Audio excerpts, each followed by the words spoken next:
Chapter 5 CVN 77 Part 3 of 5.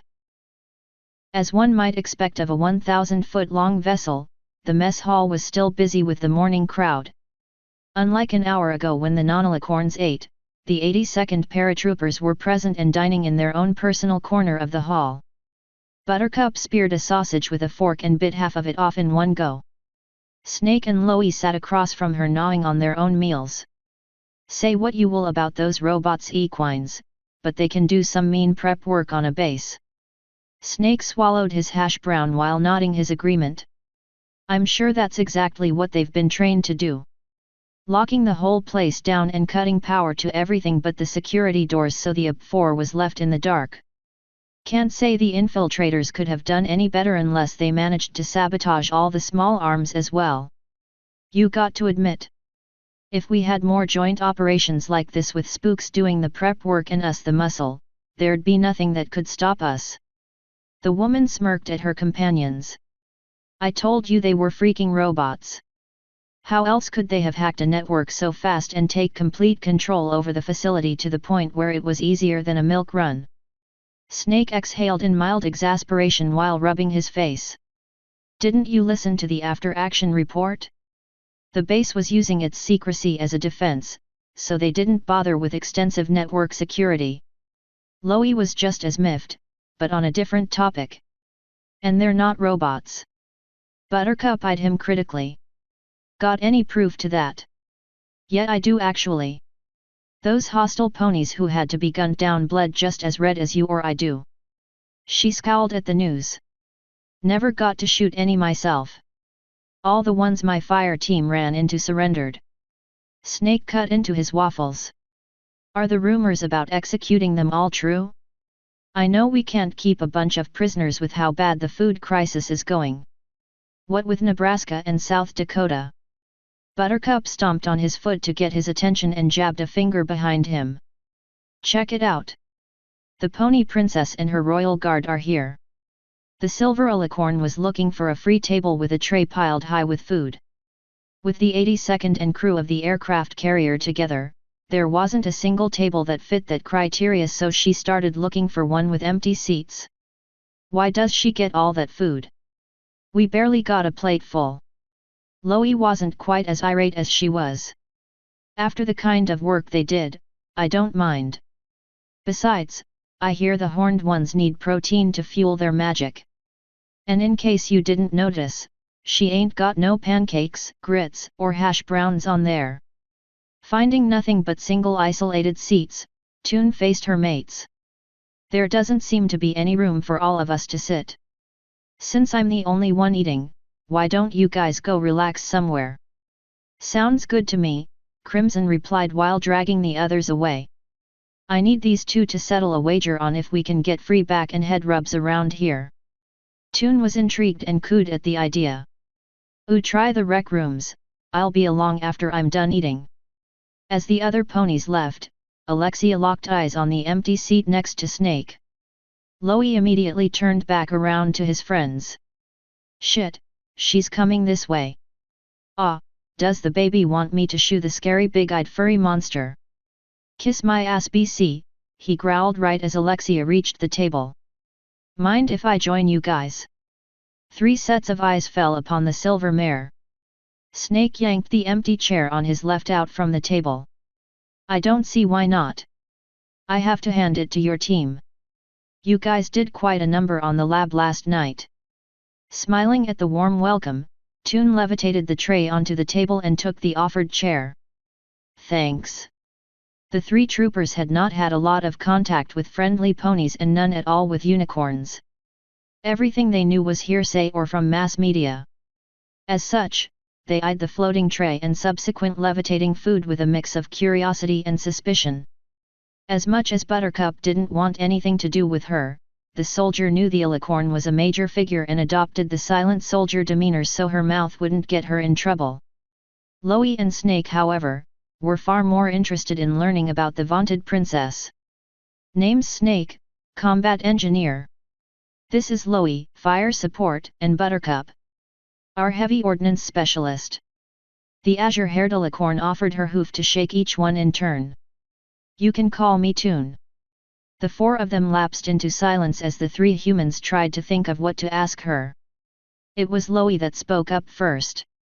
That's your actual last name, isn't it? No secret code name or anything. Alexia gave him a deadpanned look. I specialize in aggressive negotiations, not undercover work. As such, I don't use a code name while not in the field. And besides, I would think my appearance would be enough to let just about any who saw me know who I was. She felt it was prudent to not disclose the existence of the perception scrambler enchantment. Buttercup didn't believe her for a second. Wouldn't that make you a terrible secret agent? Alexia snickered. Ha, it might if we didn't use camo. Snake devoured some ham. What kind of camo? Toon grinned at him while adopting a coy tone of voice. Very good camo. Buttercup felt a trace of confusion by the mare's meal. I thought horses were herbivores. Snake and Loey either groaned or tisked at their friend's lack of tact, while Alexia arched a sardonic eyebrow at her. The Alicorn fidgeted with her wings just enough to draw attention to them. Guess I'd make a terrible horse then. What with the talking and all. The woman snorted a short laugh. Mr. Ed talked too, and no one said he was anything but a horse. The silver mare smirked. Of course, of course. She got a rise out of Buttercup while the two men cast derisive grins at her discomfort. She shook it off and a sinister smirk crept over her face. So, how are those wings of yours? The strip of bacon in Alexia's kinesis hesitated before she could bite it and her eyes widened a bit. The three soldiers caught the spark of unease.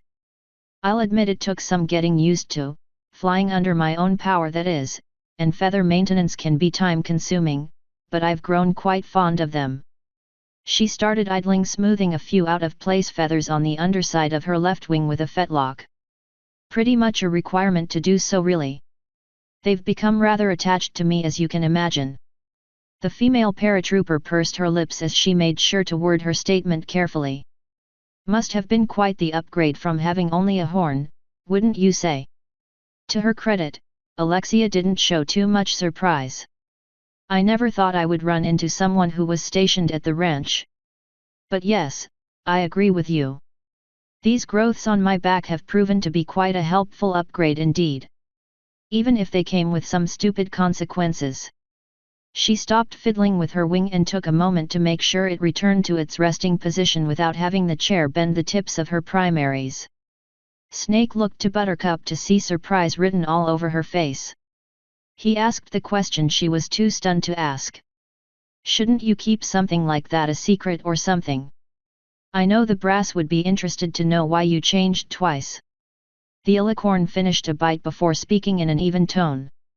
It's hardly a secret when the entirety of the internment camp I was resettled at knew I changed from a unicorn to an Alicorn. Some secrets aren't worth keeping. What about what caused it? Loey inquired cautiously. That is.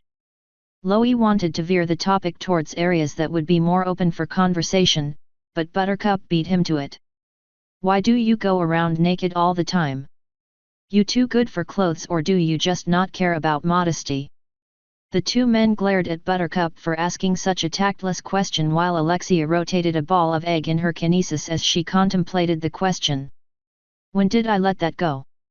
Was it really the same moment my hands become hooves and my physical transformation was complete, or did I not care about nudity at the time because I was alone? I didn't give going to the science fair in the buff a second thought. I didn't even care that Conrad and Loki were basically nude when I met them as well. Hell, neither did they. If I had to guess, Toon said at last. The two men thought that she was going to reprimand Buttercup, but couldn't help but remain curious for the answer. I'd say my fur coat is clothing enough for my sense of modesty.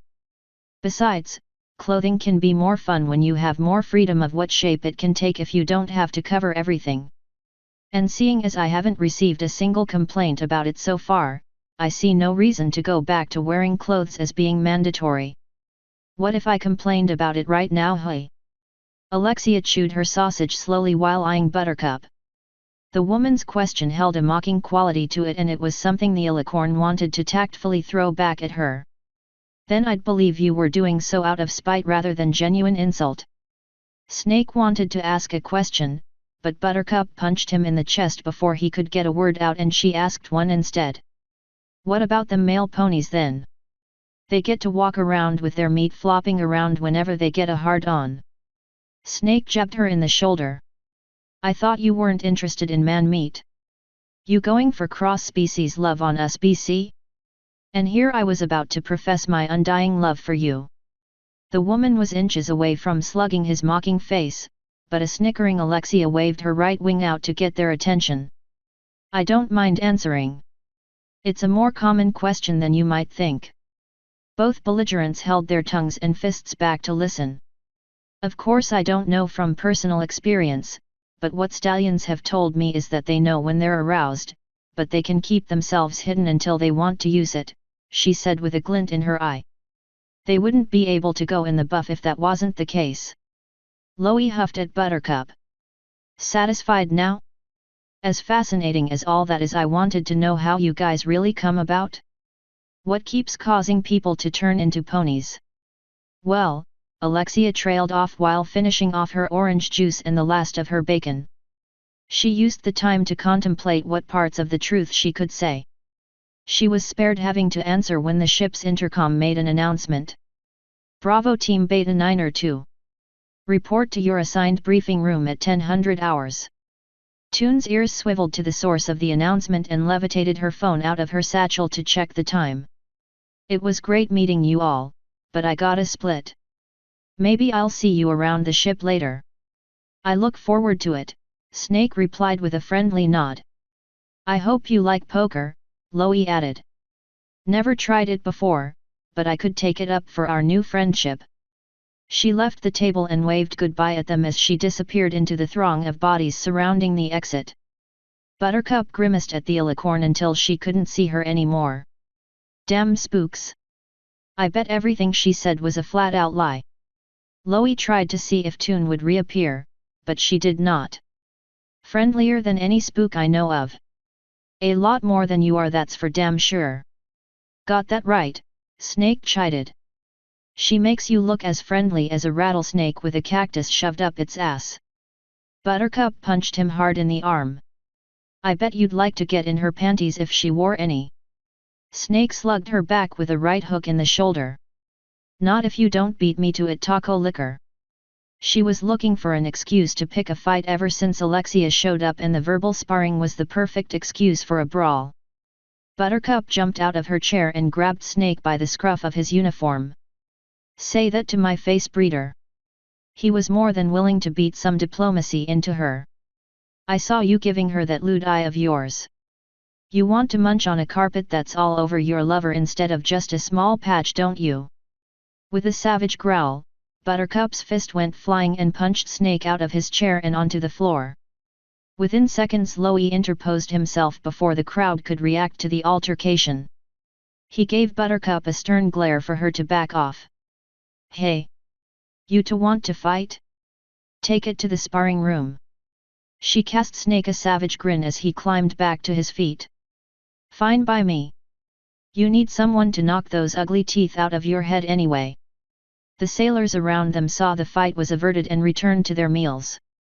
The pair of military police in the room kept a close eye on them, but made no move against the pair thanks to Loie's intervention.